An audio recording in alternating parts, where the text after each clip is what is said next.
नमस्कार, माझे नाव रचना अशोक कांबळे आहे. मी आता तिसरीमध्ये शिकत आहे. मी आज तुम्हाला महात्मा गांधी विषयी काही त्यांच्या सांगणार आहे. तुम्ही शांततेने चिंतन ऐकून घ्यावे अशी माझी नम्र विनंती.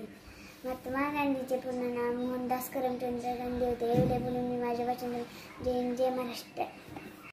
PLE apple, ELEPHANT elephant, RIBBON ribbon, FLOWERS flowers, MANGO mango, RABBIT rabbit, ELEPHANT elephant, PARROT parrot, VAN van, CLEVER clever, SMARR small, BIG big, YOUNG young, OLD old, RIPE ripe, NEW new,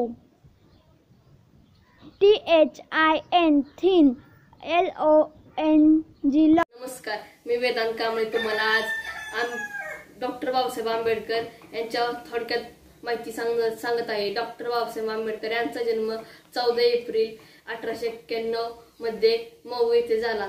त्यांनी वर्गाच्या बाहेर बसून उच्च शिक्षण घेऊन भारताचे संविधान लिहिले. अशा या महान मानवाला 6 डिसेंबर 1956 साली महापरिनिर्वाण झाले.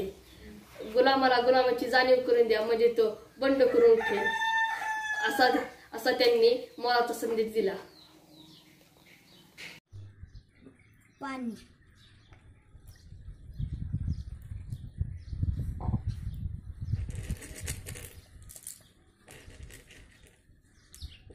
मोठे दगड,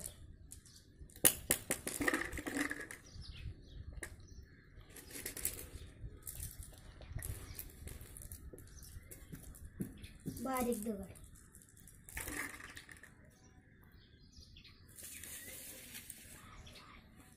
वाळू,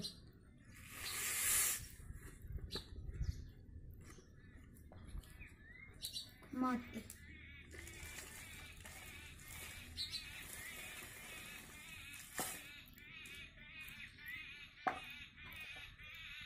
पालापाचोळा,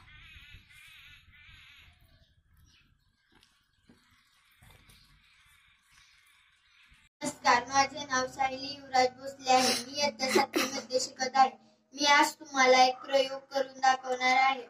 या प्रयोगामधून आपल्याला बघायचे आहे की हवेला वजन असते की नसते. साहित्य: एक स्ट्रॉची नळी, एक फुगवलेला फुगा व एक न फुगवलेला फुगा. एक स्ट्रॉची नळी घ्यायची, त्याच्या बरोबर मध्ये एक दोरा बांधायचा.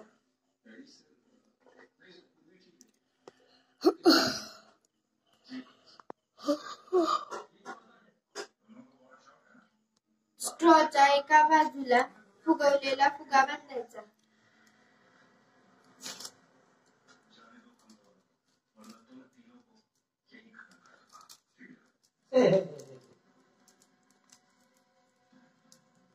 व एका बाजूला न फुगवलेला फुगा बांधायचा.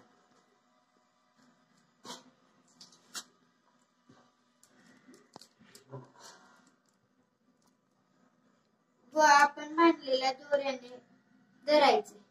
आपल्याला जाणवते की आपण फुगवलेला फुगा खाली गेलेला आहे, म्हणजे हवेला वजन असते. हवा इतर वायूंप्रमाणे वायूंचे मिश्रण आहे. इतर पदार्थांप्रमाणेच हवेला सुद्धा वस्तुमान आणि वजन असते. माझे नाव आर्यन शंकर कदम. मी आत्ता 7वी मध्ये शिकत आहे. मी आज तुम्हाला प्रयोग दाखवणार आहे. प्रयोगामध्ये साहित्य: ग्लास, काडीपिटी, मेणबत्ती आणि ताटली. ताटलीमध्ये पाणी घ्यायचे, मेणबत्ती पेटवायची.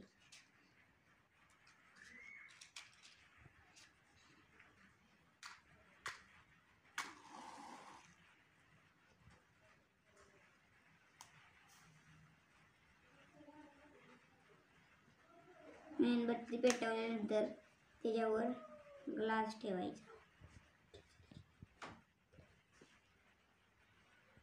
हळूहळू पाणी वरायला लागले. मेणबत्ती विझली.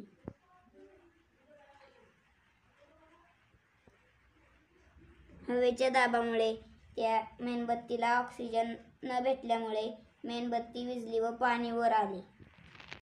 नमस्कार, माझे नाव प्रथमेश नारायण कदम. मी इयत्ता 7वी मध्ये शिकत आहे.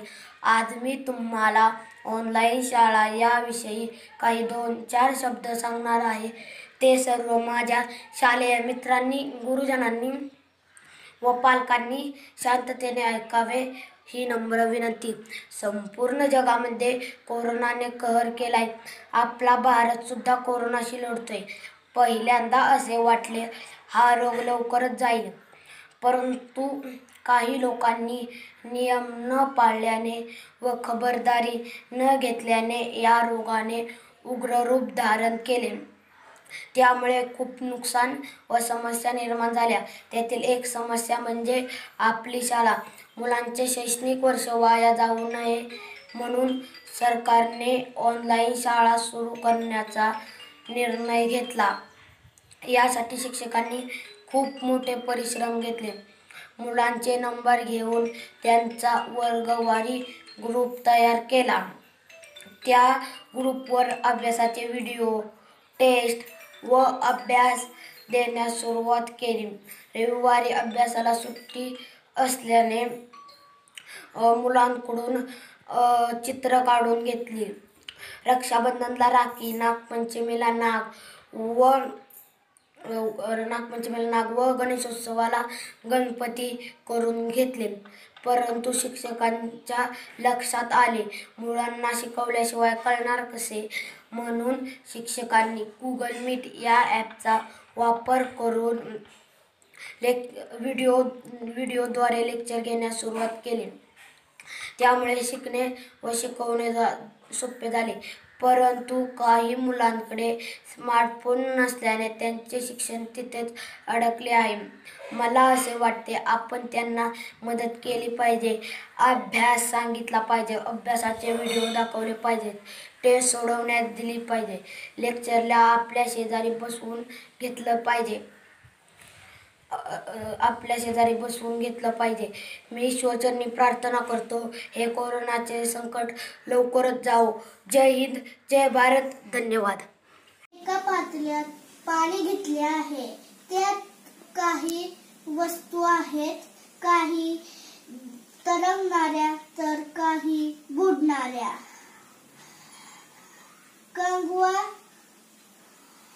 तरंगतोय, प्लॅस्टिकचा चमचा तरंगतोय, अंगठी बुडती, नट बुडतोय, दगड बुडतोय, पेन्सिल तरंगती, चमचा बुडतोय, पेन तरंगतोय, कर्कट बुडतोय, शॉर्पनर बुडतोय, खोडलबर बुडतोय, पट्टी बुडती, काड्या तरंगतायत, पाने तरंगतायत, कागदे तरंगतायत. Cooker, tap, cup, cooker, duster, brush, mobile, pen, pencil, ice cream, bat. नमस्कार, माझे नाव संस्कार अभिजित संकपाळ, जिल्हा परिषद प्राथमिक केंद्र शाळा लोणी, इयत्ता 6वी. मी आज तुम्हासमोर एक कविता सादर करणार आहे. Song of happiness. When you are happy and you know it, clap your hands, clap your hands. When you are happy and